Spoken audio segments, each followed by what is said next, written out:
हाय।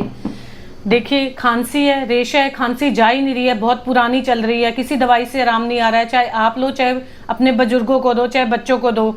आपने इसको खाली पेट लेना है। ये पान का पत्ता है, इसको खा भी सकते हैं और पी भी सकते हैं। जब आधा रह जाए बनते हुए 1 गिलास पानी में, तब आपने पीना है। लेकिन आपने इसके आधा घंटा पहले और बाद में कुछ नहीं लेना। चलिए देखते हैं मैंने कैसे बनाया और आप ये जरूर लें। हाय, तो ये देख लीजिए इसको बनाना कैसे है।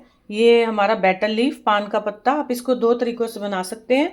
एक मैंने ये तोड़ के पीस दिया है। 1 गिलास पानी में जब आधा रह जाए और इसको ढक कर रख दीजिए, तब आपने इसको पीना है ना, खाली पेट। और इसको हम ऐसे पीस भी सकते हैं, पीस के शहद में मिला के खा लीजिए। ठीक है, ओके बाय।